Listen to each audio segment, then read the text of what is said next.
Assalamualaikum warahmatullahi wabarakatuh. Pada pertemuan kali ini kita akan membahas tentang timer 1, di mana sebelumnya kita sudah membahas tentang timer 0. Jadi timer 1 ini sebenarnya nggak jauh berbeda dengan timer 0. Ya, cuman yang membedakan paling utama di sini adalah timer 1 itu bernilai 16 bit, sedangkan timer 0 itu hanya 8 bit. Jadi secara pin, timer 0 itu hanya memiliki satu buah pin, satu buah output OC0, sedangkan timer 1 itu memiliki dua buah pin output, yaitu ada OC1, OC1A dan OC1B. Nah, itu untuk timer 1. Untuk prescalernya sendiri, timer 1 ini nggak jauh berbeda dengan timer 0 maupun timer 2, yaitu ada prescaler 8, 64, 256 dan 1024. Nah, coba dijawab apa sih pengertian prescaler ini dari pertemuan yang sebelumnya? Ya, karena kemarin sepertinya waktu kuliah Pak Yusuf ada yang masih bertanya terkait prescaler. Padahal sebenarnya udah dijelaskan di timer 0, prescaler itu adalah apa? Nah, prescaler adalah pembagi, ya. Jadi, kita memiliki sebuah frekuensi. Sudah pasti mikrokontroler itu memiliki frekuensi. Kalau frekuensi clock, kalau nggak ada frekuensi clock, sudah pasti mikrokontroler nggak bakal jalan. Kenapa? Ya karena seperti komputer, kalau nggak ada prosesornya, ya komputer tersebut nggak akan beroperasi. Nah, jadi frekuensi di sini ini berfungsi untuk mengclock atau mendetak dari sisi prosesornya. Nah, maksimum frekuensi yang bisa digunakan di Arduino itu di mikrokontroler ATmega 8535, ATmega 32, ATmega 64, 128 dan 256 itu adalah 16 MHz. Jadi kalau pengen lebih dari 16 MHz, mungkin bisa menggunakan mikrokontroler lain seperti ARM. Kalau sekarang mungkin ARM ya, yang bisa sampai 215 MHz frekuensi yang bisa digunakan. Jadi udah seperti Pentium 1 zaman dahulu, yaitu 215 MHz. Nah, itu mikrokontroler yang dijual di pasaran. Nah, untuk timer 1 di sini jadi ada dua pin, yaitu pin OC1A dan pin OC1B yang terletak pada pin PD4 dan PD5.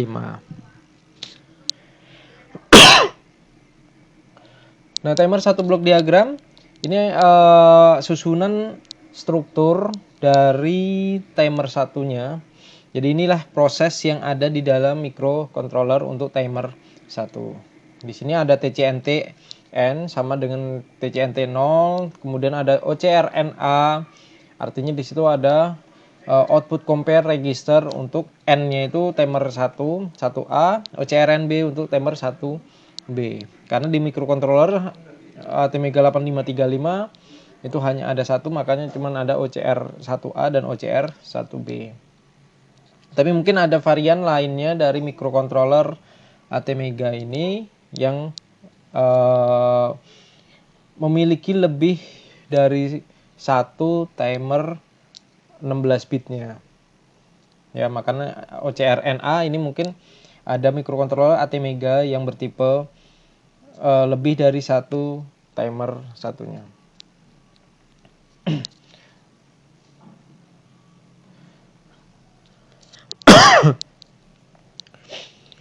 Nah, jadi timer counter 1 register di sini ada bernilai 16 bit. Nah, kemarin kita berurusan dengan blok diagram yang blok-blok seperti yang di sebelah kanan ini yang hanya ada 8 buah, yaitu pin 0 sampai pin 7. Lalu bagaimana kalau misalnya pinnya 16 bit?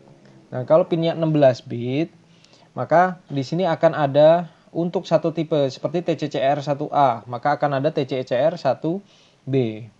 Ya. Nah, ini digunakan untuk mengkonfigurasi sistemnya. Karena ya 16 bit tadi, maka di sini ada TCCR1A dan TCCR1B. Output compare-nya juga seperti itu. Ada OCR1AH dan ada OCR1AL. Begitupun juga dengan TCNT-nya. Ada TCNT1H dan TCNT1L. H dan L di sini menyatakan high dan low.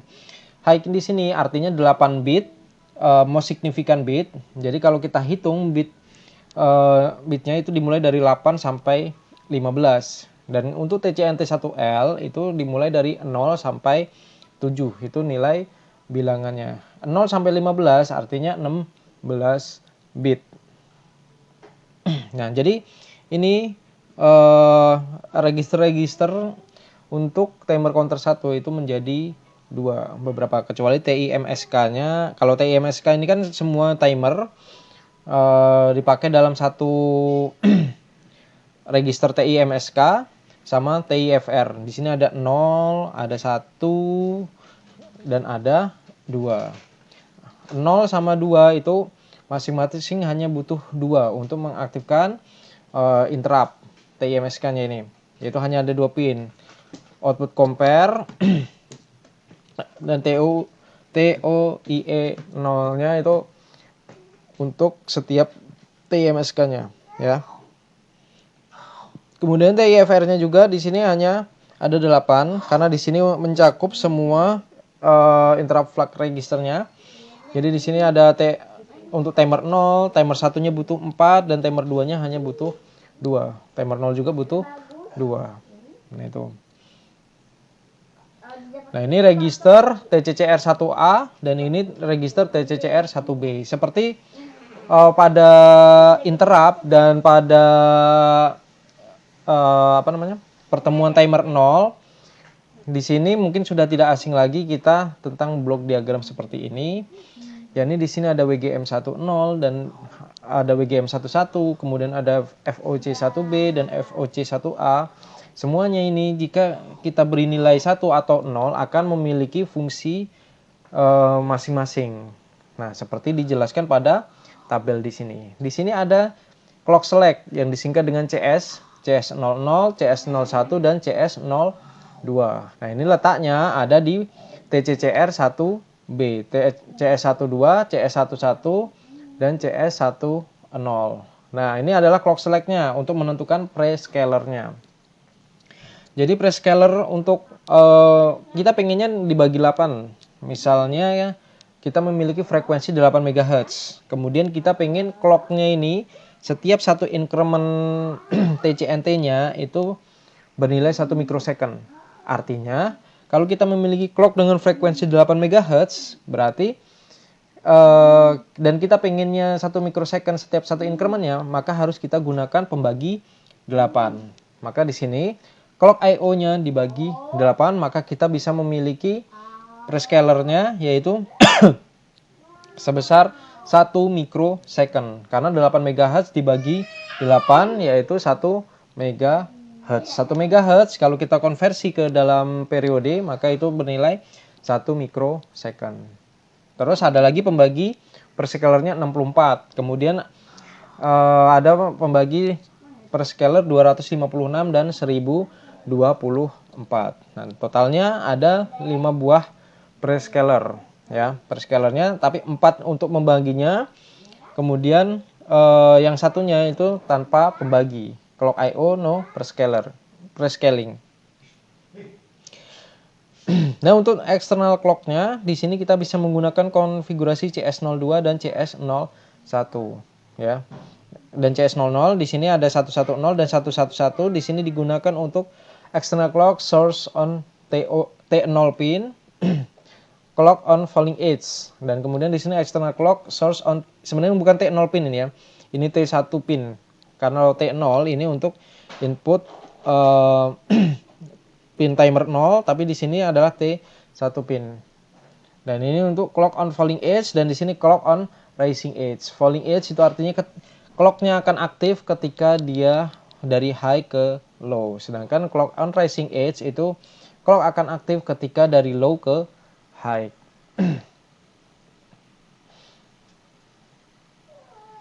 Nah, mungkin ada yang sedikit bingung kapan sih kita membutuhkan prescaler ini. Kapan kita membutuhkan prescaler tanpa perscaler atau pembagi 1. Kapan kita membutuhkan pembagi 8, 64, 256 atau 1024. Nah, kita membutuhkan prescaler ini sesuai permasalahan yang akan diselesaikan dengan timer. Sebagai contoh, kalau kita pengennya menggunakan timer untuk delay misalnya. Delaynya kita pengen yang akurat. Akurat itu artinya benar-benar akurat, itu berarti setiap 1 mikrosecond itu sangat berarti. Jadi kalau pengen akurat itu setiap 1 mikrosecond sangat penting. Nah, berarti kita harus menggunakan clocknya itu adalah 8 MHz. Ya kan? Kita memiliki clock 8 MHz. Kemudian kita pengen incrementnya itu adalah setiap 1 mikrodetik. Kalau pengen setiap 1 mikrodetik, artinya cukup 8 MHz dibagi 8. Nah, itu berarti tinggal mengaktifkan CS02-nya 0, CS01-nya 1, dan CS00-nya 0. Maka di sini kita akan mendapatkan frekuensinya itu sebesar 1 MHz, karena 8 MHz dibagi 8, dan kita akan memiliki satu periodenya itu adalah 1 mikrodetik. Nah, itu. Terus kita pengen kasus yang lebih besar, misalnya kita ingin membuat delay yang cukup besar, ya mungkin kita nggak terlalu akurat mungkin ya, tapi kita bisa menggunakan clock I/O sampai 1024 dibagi 1024 dari prescalernya. Jadi prescaler yang 1024. Nah, maka di sini kalau frekuensinya 8 MHz dibagi 1024, maka kita bisa mendapatkan sekitar 8 kHz frekuensinya. Jadi kalau 8 kHz ya dihitung aja kira-kira berapa mili detik untuk satu increment TCNT-nya.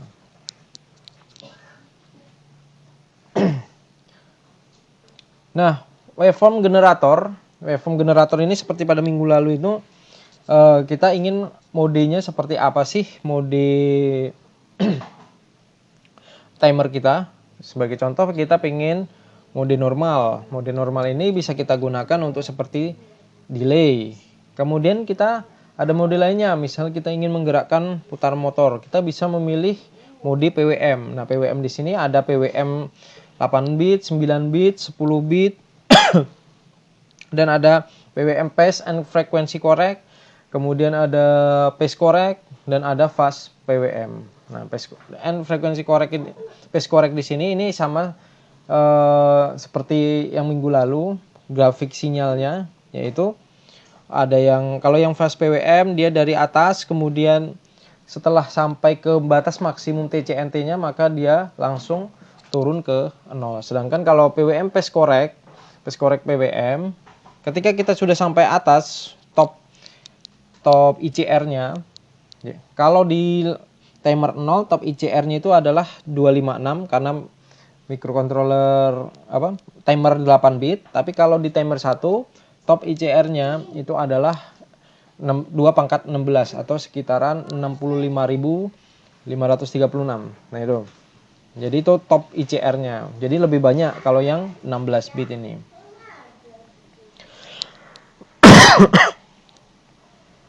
Nah, timer counter interrupt mask register. TIMSK-nya ini untuk kita pengen mengaktifkan mode interrupt-nya seperti minggu lalu. Kita pengen mengaktifkan mode interrupt, maka di sini kita harus aktifkan TIMSK-nya. Ya, karena kita sedang berbicara tentang timer 1, artinya hanya 4 buah register ini saja yang perlu kita utak-atik, yaitu TICIE1 atau timer 1 input capture interrupt enable, timer 1 output compare A match interrupt enable, timer 1 output compare B match interrupt enable, dan timer 1 overflow interrupt enable.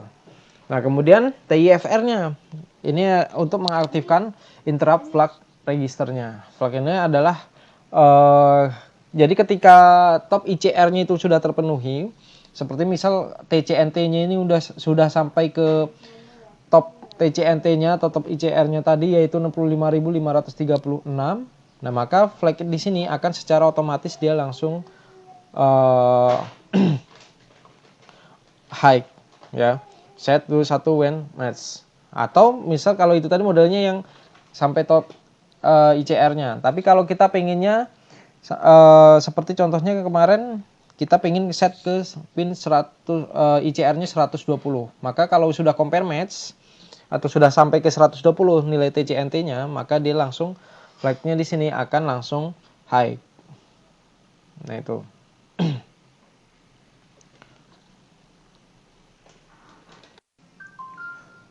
Kemudian aplikasi dari timer 1 di sini kita sebagai contoh di sini kita ingin menggunakan timer 1 sebagai pembuat delay. Tentunya delay yang akurat. Nah, delay yang akurat biasanya itu kelipatan 1 mikrodetik.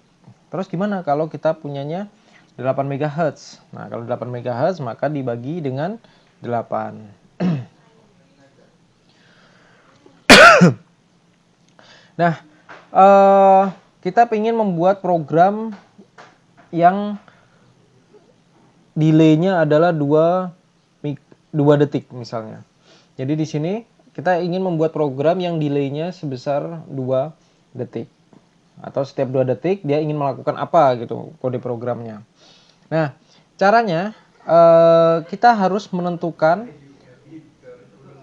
misalnya di sini adalah internal system clock 1 MHz. Jadi kita tentukan dulu berapa sih nilai frekuensi yang sedang kita gunakan. Nah, yang sedang kita gunakan ini sudah pasti berurusan dengan hardware-nya. Ya. Jadi kalau misalnya kita memiliki ATmega 8535, kita bisa memilih clock internalnya itu adalah dari sebesar 1 MHz, 4 MHz dan 8 MHz. Itu yang bisa kita pilih clock internalnya. Bagaimana cara memilihnya? Itu bisa menggunakan namanya fuse bits, pengaturan fuse bit. Nah, pengaturan fuse bit ini agak sedikit riskan kalau kita tidak tahu cara menggunakannya. Karena fuse bit di sini kalau kita salah klik, sebagai contoh di situ fuse bit bisa digunakan untuk mengunci microcontroller. Jadi microcontroller sudah kita isi program, kemudian kita atur fuse bitnya untuk di lock, maka program tersebut nggak bisa ditulis lagi, tapi juga nggak bisa dibaca lagi. Nah, kalau sudah di lock seperti itu, artinya microcontroller ya hanya bisa berfungsi sebagai digunakan, ya maksudnya bisa digunakan saja, tapi tidak bisa dibaca programnya, dicuri programnya, ataupun ditulis ulang microcontrollernya, karena memang sudah dikunci. Artinya kalian tidak bisa mengotak-atik lagi si microcontrollernya.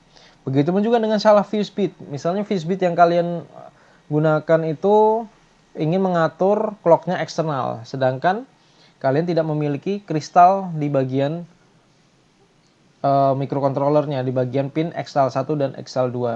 Maka apa yang terjadi? Yang terjadi adalah microcontrollernya langsung tidak bisa dibaca dan tidak bisa digunakan tanpa adanya kristal. Untuk bisa menggunakannya maka harus digunakan kristal. Nah itu, jadi harus hati-hati pengaturan fuse bit ini. Nah, untuk membuat delay tadi, kita harus tahu dulu berapa sih clock yang ingin kita gunakan. Clocknya ini bisa dibaca atau bisa dilihat dari kristalnya bernilai 1 MHz misalnya. Kalau baru beli, microcontroller baru beli, itu biasanya frekuensinya adalah 1 MHz. Kemudian kita pengen 1 mikrodetik frekuensinya, periodenya. Kita pengen periodenya adalah setiap 1 mikrosecond. Nah, kalau 1 mikrosecond dengan frekuensi 1 MHz artinya berapa prescaler yang kita butuhkan? Kalau kita memiliki frekuensi 1 MHz dan kita pengen timer 1 tadi nilai tingkatan untuk setiap satu incrementnya itu adalah 1 mikrosecond, maka kita tidak membutuhkan prescaler. Karena 1 MHz 1/1 juta itu sama dengan 1 mikrodetik. Nah itu, yaitu tanpa prescaler. Atau prescalernya 1 nilainya. Nah, Jadi untuk bisa mengeksekusi atau TCNT-nya itu selesainya itu artinya 65.536 tadi, maka itu dibutuhkan waktu sebanyak 2 × 16 mikrodetik. Di mana setiap increment satunya itu bernilai 1 detik, maka untuk menyelesaikan satu buah TCNT-nya itu sampai top dari 0 sampai 2 × 16 itu dibutuhkan sebanyak waktu 2 × 16 mikrodetik atau 65.536 mikrodetik atau sebesar 65 milidetik. Nah, milisecond, 65 milisecond. Artinya kalau kita butuh kalau kita butuh 1 detik atau setiap 2 detik, maka berapa yang kita butuhkan? Nah, maka yang kita butuhkan untuk membuat waktu delay 2 detik itu adalah 2 dibagi 2 × 16 sebesar 31 kali. 31 kali ini artinya 2 detik dibagi 65 milisecond. Maka sebanyak 31 kali overflow terjadi. Overflow terjadi hanya ketika nilai TCNT satunya itu sampai ke nilai 65.000 tadi atau 2 × 16 tadi. Itu satu overflow. Nah, setiap 2 × 16 setiap dia overflow itu membutuhkan waktu sebanyak 65 milisecond. Nah, berarti berapa banyak overflow yang terjadi untuk mencapai waktu 2 detik? Nah, maka kita membutuhkan 31 kali overflow untuk mencapai 2 detik atau 31 dikali 65 mili detik, yaitu sekitaran 2 detikan. Nah, jadi pemrogramannya seperti ini. Ini inisialisasinya, di mana TCCR1A-nya itu modenya adalah mode normal. Di sini TCCR1A tadi TCCR1A di sini untuk mengganti mode-mode lainnya. Di sini karena kita pengennya clocknya itu untuk clock itu ada di TCCR1B ya. Nah, di sini TCCR1A-nya karena kita mode normal maka di sini bernilai 0 semua. Jadi di codingan kita TCCR1-nya TCCR1A-nya itu normal mode itu 0 semua. Kemudian untuk TCCR1B-nya karena kita menggunakan tanpa prescaler TCCR1B, karena kita menggunakan tanpa prescaler atau pembaginya sama dengan 1, maka di sini 001. 001 artinya di sini 000 semuanya 0 kecuali CS10-nya yang bernilai 1. Maka di sini TCCR1B-nya bernilai 1, 0 semua dan di sini bernilai 1. Kemudian kita pengen membuat interrupt yang aktif ketika overflow atau aktif setiap 2 × 16 mikrodetik atau 65 milisecond. Nah, maka di sini enable timer 1 overflow interrupt. Overflow interrupt-nya itu kita harus mengaktifkan timer 1 overflow interrupt TOIE1 di pin kedua. Nah, di pin kedua 0, 1 dan 2 TIMSK-nya. Jangan lupa ada set enable interrupt. Kemudian di bagian loopingnya di sini tidak perlu melakukan apapun, maka di sini cukup while 1 titik koma artinya dia akan looping di sini terus. Nah, tapi seperti yang kita ketahui interrupt itu adalah program yang berdiri sendiri. Walaupun kode programnya di sini tidak mengeksekusi interrupt, tapi di sini dia interrupt akan otomatis tereksekusi sendiri jika syaratnya sudah terpenuhi. Interrupt di sini syarat terpenuhi adalah timer satunya overflow. Jadi syarat interrupt di sini timer satunya overflow, maka dia akan tereksekusi. Seperti yang kita ketahui, kita tadi pengen membuat overflow delay ada sebesar 2 detik. Kalau butuh delay sebesar 2 detik, artinya kita membutuhkan 31 kali overflow, di mana 1 kali overflow-nya itu membutuhkan waktu 65 5 milisecond.